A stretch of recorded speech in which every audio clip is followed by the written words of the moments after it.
E aí pessoal, tudo bem com vocês? Hoje eu quero fazer um vídeo que está sendo a pedido de alguns ouvintes do canal.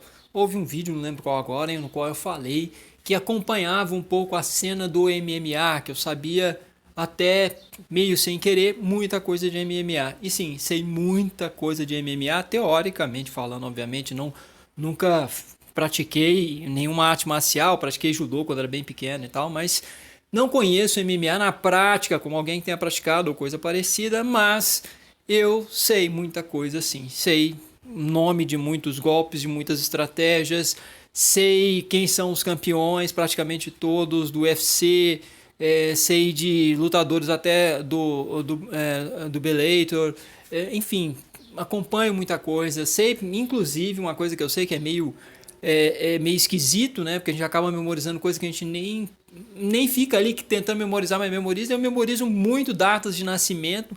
Então eu sei as datas de nascimento de muitas celebridades, sei assim o ano pelo menos, a idade da maioria dos lutadores de MMA e conheço essa história do UFC desde o início, de como surgiu lá em 1993, quem foram os primeiros campeões. Conheço a história de várias categorias. Então conheço muita coisa de MMA. E aí falar, pô, como alguém como você, Adriano, o que tem a ver? Ué, todo mundo tem suas contradições, todo mundo tem suas esquisitices. Essa talvez seja uma esquisitice que aparentemente não tem relação nenhuma comigo, ou talvez não tenha mesmo.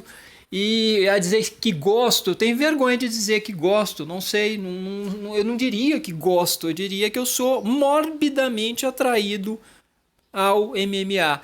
Mas no início era meio vale tudo e depois foi ficando mais esportivo. Quando era vale tudo era bem mórbido mesmo. Quem queria assistir na década de 90 estava assistindo, na verdade, um espetáculo meio horroroso, um combate sangrento e que era uma coisa ali de botar duas pessoas para simplesmente brigar e elas e ver quem que tinha mais capacidade, mais força, mais técnica para vencer um combate. E no início o jiu-jitsu mesmo era o que apareceu e que mostrou que a técnica e uma técnica apurada com toda a questão do grappling mesmo, do agarramento, da contenção, dos golpes de paralisar o adversário e tal, eram mais o que predominava no início. Até tinha uma certa beleza de ver vitórias do Royce Gracie, por exemplo, foi o primeiro grande campeão do UFC e creio que ele tenha sido campeão mais umas duas vezes ou coisa assim. Então era interessante porque era possível ver a técnica, de certo modo, a calma, a tranquilidade vencendo a força bruta. E depois foi ocorrendo uma evolução do esporte que fez com que muitas regras surgissem e ficasse distante daquele cenário inicialmente mais perigoso para a vida dos lutadores, mais sangrento. Mas uma pergunta que fica no ar é: isso é um esporte? Não é? Como é que é? Se distancia um pouco da noção de esporte, de ser algo esportivo, porque é, imagina um esporte no qual um dos objetivos é machucar o adversário, é causar dano físico, causar ferimento, muitas vezes sério, no adversário. E depois de uma luta, muitas vezes ambos saem direto para o hospital, as pessoas ficam mutiladas de uma maneira que, em alguns casos, até de forma irreversível. Caso, por exemplo, um lutador que ficou cego, isso não é muito comum, mas tem um lutador japonês que, durante um combate de MMA, na década de 90, ficou cego de um olho. Então tem muitas assim, mortes, né, que ocorreram também. Mas então tem muitos. Ocorreram muitos eventos muito violentos, mas em relação, por exemplo, às lesões cranianas, neurológicas, o boxe acaba sendo muito mais prejudicial, porque a luva ela amortece aquele impacto que corta, então acaba tendo menos sangue, mas muito mais lesão, porque é muito mais choque junto ao crânio.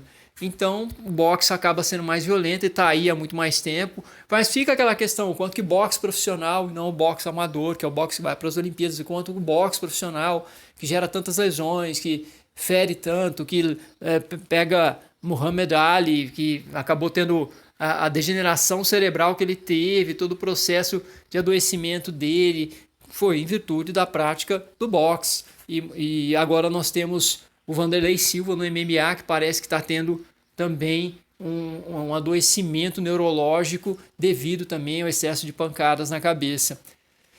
Bom, aí fica toda a discussão se é um esporte, se não é, porque é muito violento. Olha, gente, tá caindo o vídeo do Bugalho aqui, vocês me perdoem, esqueci de colocar offline. Mas, enfim, existe esse debate se é esporte, se não é, se é mais um combate do que um esporte. Aliás, eu vou colocar offline aqui para não ter problema. Pois é, então é vídeo do Bugalho, né? Poderia fazer um vídeo sobre o Bugalho, mas eu não faço, gente. Eu tenho uma relação de observar a história dele, sei lá, seria um vídeo mais para falar do que eu sinto da história dele, de como foi, talvez, aparentemente, adolescência, infância, e como eu sinto que teve fragilidades, dificuldades e muito sofrimento. Na verdade, eu vejo um pouco isso na história do Bugalho, mas é outro assunto para outro vídeo, que eu não sei se vale a pena fazer um vídeo, né? Também para falar do que eu sinto e que não sei se ocorreu mesmo na vida do sujeito ou não. Bom, mas vamos lá. Continuando sobre a questão do MMA. Então tem todo esse debate, tá?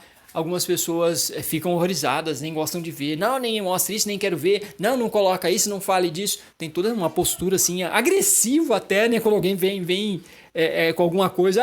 Um lutador falou tal coisa. Não quero saber. Tem pessoas que têm um ojeriza, um horror. Ok, respeito, né?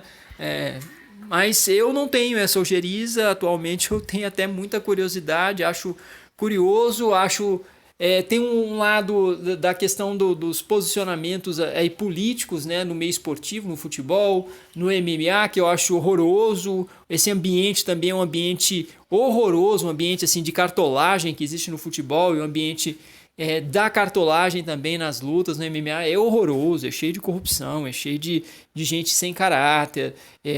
O pessoal que manda nisso, quem gerencia isso, quem financia esses esportes, nossa, é terrível, né? É um lado muito feio, assim, e politicamente também, geralmente eles vão lá para a extrema direita, é assustador, né?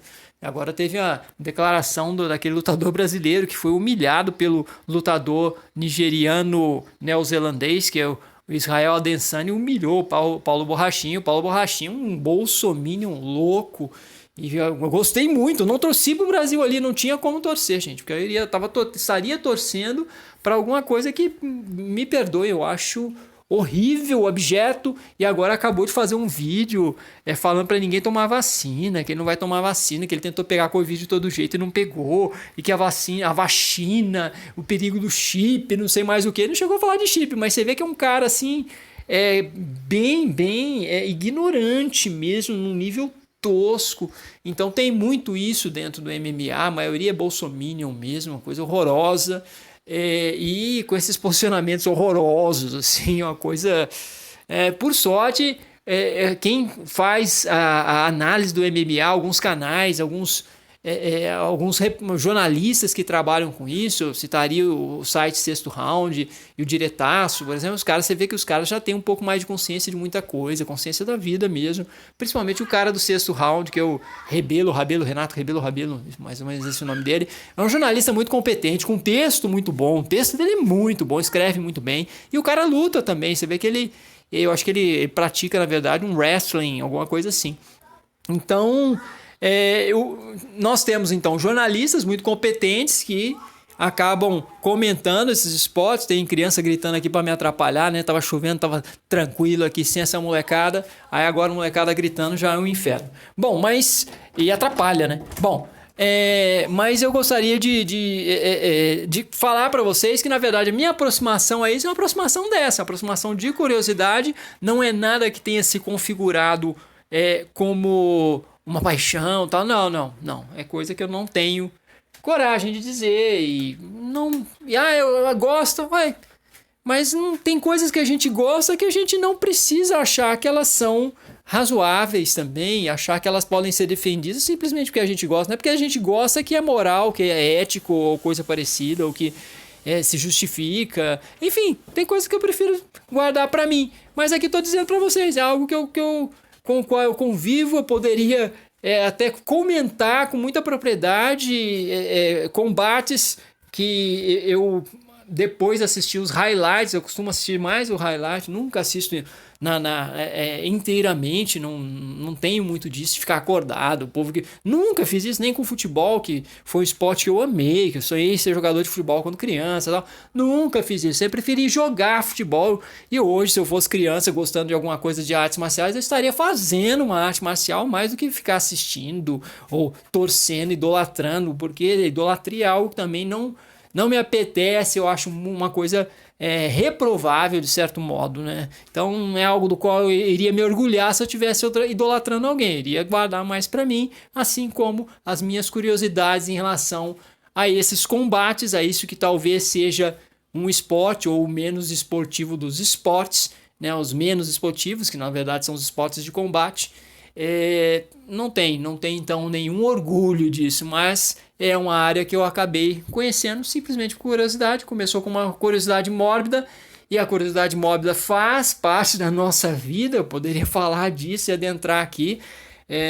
Por quê? Faz parte da vida, que as pessoas querem de alguma forma se aproximar de tudo que é misterioso, de tudo que as afeta. Violência nos afeta muito e muitos vão tentar se aproximar para poder conhecer melhor, para poder de alguma forma poder lidar melhor com isso, poder não ser tão fortemente atingido, tão agudamente atingido por experiências de violência, para a pessoa de repente de alguma forma pelo menos poder lidar com isso de uma maneira que para ela seria talvez mais adaptativa, não diria nem saudável, adaptativa. A gente tenta se adaptar às cruezas, às atrocidades, às dificuldades da vida, porque a gente precisa, no final das contas, se manter vivo, não tem jeito. Então, é mais ou menos isso que eu queria trazer para vocês, tentando matar um pouco a curiosidade de algumas pessoas que ficaram curiosas com essa peculiaridade, esse interesse que eu acabo tendo até um pouco involuntariamente nas artes marciais mistas. Então é isso, pessoal. Obrigado. Me ajuda a alimentar o algoritmo aí. Por favor, deem like ou dislike, compartilhem, divulguem, se inscrevam no canal, ativem as notificações. Obrigado. Um abraço.